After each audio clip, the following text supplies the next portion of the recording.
Donc, ce que je vais vous présenter très, très brièvement cet après-midi, c'est justement le point de vue des organismes de bassin versant par rapport à la gestion intégrée des ressources en eau.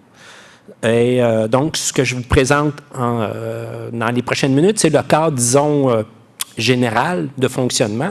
Et j'aimerais profiter de la deuxième partie de la table ronde pour davantage développer du quotidien des organismes de bassin versant par rapport à toutes les structures avec lesquelles on doit travailler quotidiennement.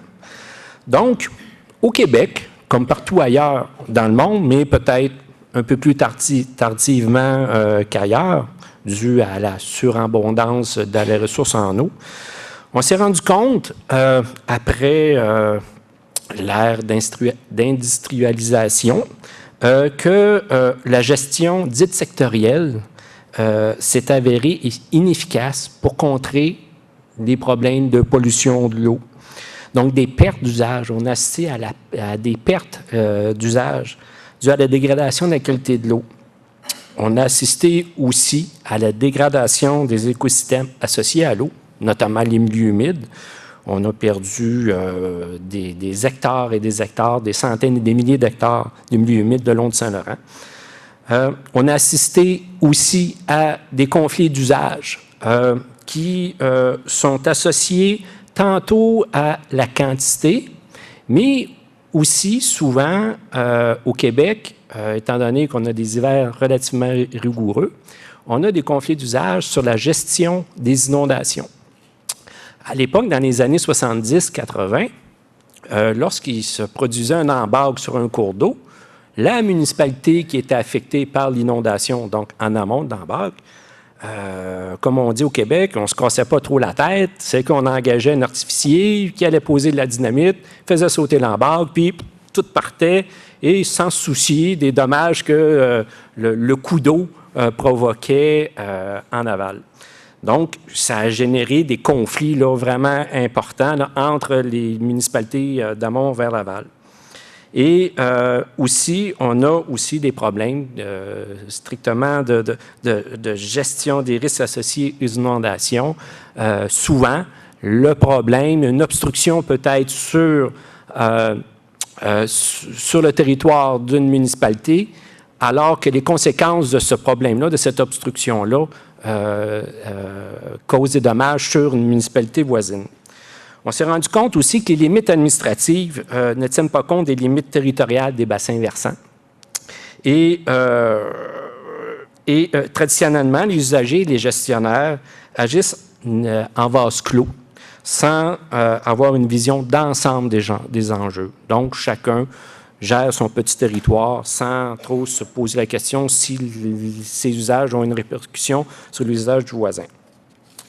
Donc, en 2002, pour contrer toutes ces problématiques-là, en 2002, le gouvernement du Québec a adopté ce qu'on a appelé, on en a parlé abondamment, la politique nationale de l'eau. Avant 2002, dans les années 80-90, on a assisté à l'émergence de projets pilotes de gestion par bassin versant, notamment sur la rivière Chaudière avec le Coubaric 1 et la CAPSA. C'est hier ou ce matin, on parlait de la CAPSA. Donc aussi, qui fête son 25e anniversaire ces jours-ci.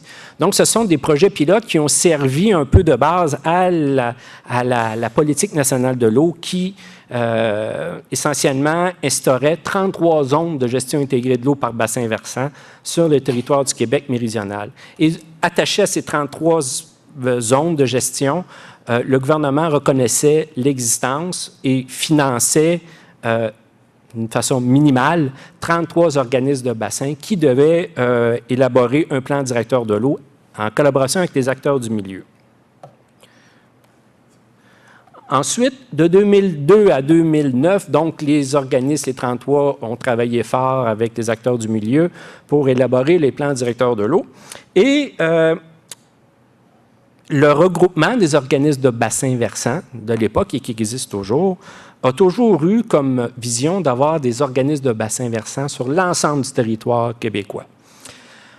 Au Québec, ce qu'il faut comprendre pour nos amis français, c'est qu'on a divisé les niveaux de bassins versants en différentes catégories et il y a une possibilité de 430-450 bassins de niveau 1 ou 2, c'est-à-dire des bassins versants qui se jettent dans le Saint-Laurent. On avait 33 organismes de bassins versants, 33 zones. On avait de la difficulté à les financer adéquatement pour assumer leur mandat. Comment faire pour financer 430 organismes? C'était impossible. Et dans les années 2006-2007, comme dirait ma vieille mère, qui est riveraine, mes parents sont riverains d'un lac en Estrie, est arrivée l'invention des cyanobactéries en 2007. Et là, ça a été un peu la panique générale. Là, les citoyens et les municipalités aussi se sont rendus compte que la qualité de l'eau, notamment, n'était pas éternelle et que les riverains qui voulaient vendre leur propriété, peut-être qu'il y avait une baisse de la valeur marchande de leur propriété, étant donné que ces bêtes féroces-là habitaient le lac. Donc, ce que le gouvernement du Québec a décidé en 2009, c'est de déployer la gestion intégrée de l'eau par bassin versant sur l'ensemble du Québec méridional, donc 100% du Québec méridional. Et pour faire ça, le gouvernement a découpé le Québec méridional, donc c'est tout ce que, j'aime pas l'expression, mais c'est le Québec habité, si on peut dire, en 40 zones de gestion. Et vous pouvez remarquer, là, c'est une vieille carte, là, mais vous voyez la disparité au niveau des superficies, là, des zones. Là. Il y avait différents critères pour déterminer les superficies et les limites des territoires, mais ça respectait essentiellement les limites des bassins versants, les limites des MRC également. Donc, en 2009, la gestion intégrée de l'eau par bassin versant était reconnue sur l'ensemble du Québec méridional. Ce qui nous manquait, c'était une loi sur l'eau. La loi sur l'eau définit plusieurs choses, notamment on a parlé, Mme Allais en a parlé hier, au niveau de la reconnaissance juridique du statut de l'eau, etc. Et il y a aussi à l'intérieur de cette loi-là une reconnaissance de la gestion intégrée de l'eau par bassin versant et de l'existence des organismes de bassin versant et de la finalité du plan directeur de l'eau. Donc, essentiellement, en ce qui concerne strictement la gestion intégrée de l'eau par bassin versant et le fonctionnement des organismes de bassin versant au Québec, la loi de l'eau dit essentiellement trois choses. La première, c'est que la gestion des ressources en eau doit être réalisée de manière intégrée et concertée. Et donc, à ce moment-là, le ministre dit, OK, on fait la gestion intégrée et concertée, mais il faut définir un territoire. Et donc, il utilise l'échelle des unités hydrographiques, notamment les bassins, les sous-bassins, et déjà une minute. Bon, t'as-tu que le temps passe? Donc, je vais accélérer, mais je vais revenir, je vais tricher un petit peu. Je vais tricher un petit peu. Donc, c'est là qu'est arrivé les 40 zones, la reconnaissance des 40 zones hydrographiques.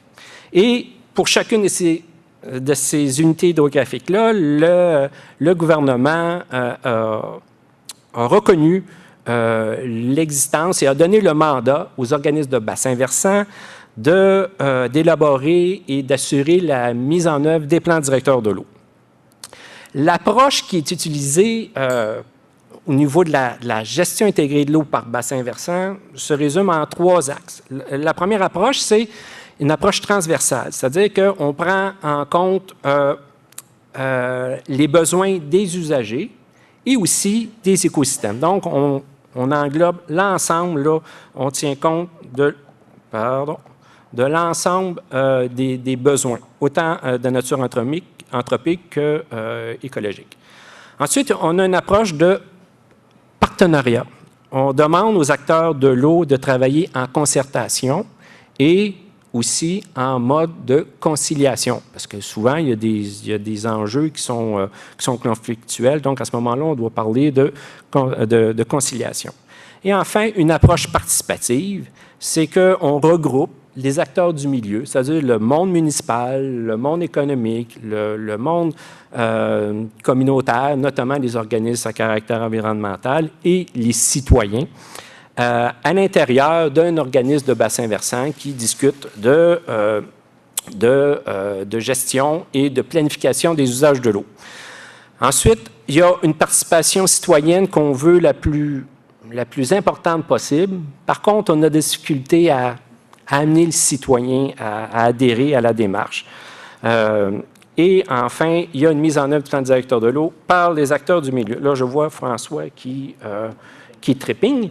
Et donc, je passe rapidement sur la mission des organismes de bassin. On en a parlé abondamment durant les 2 jours. Donc, essentiellement, c'est un organisme de concertation.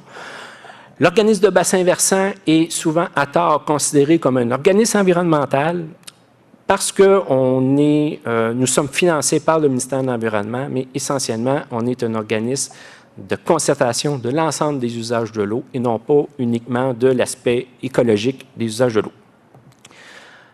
Son mandat, c'est d'élaborer le plan directeur de l'eau et pour faire ça, c'est-à-dire que lorsqu'on élabore un plan directeur de l'eau, on ne fait pas ça dans notre bureau, là, les portes fermées. C'est qu'on consulte et on travaille l'élaboration du portrait, du diagnostic, détermine les orientations, les objectifs qui sont affublés d'indicateurs, tout ça avec les acteurs du milieu, notamment, et ce sont nos partenaires principaux, le monde municipal, les MRC notamment, pour ensuite intégrer le plan directeur de l'eau dans les schémas d'aménagement.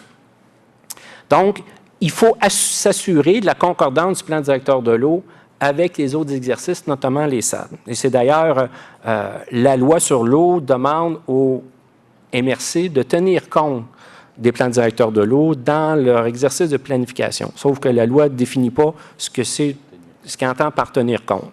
Donc, je pourrais y revenir plus tard. On va répondre à une question.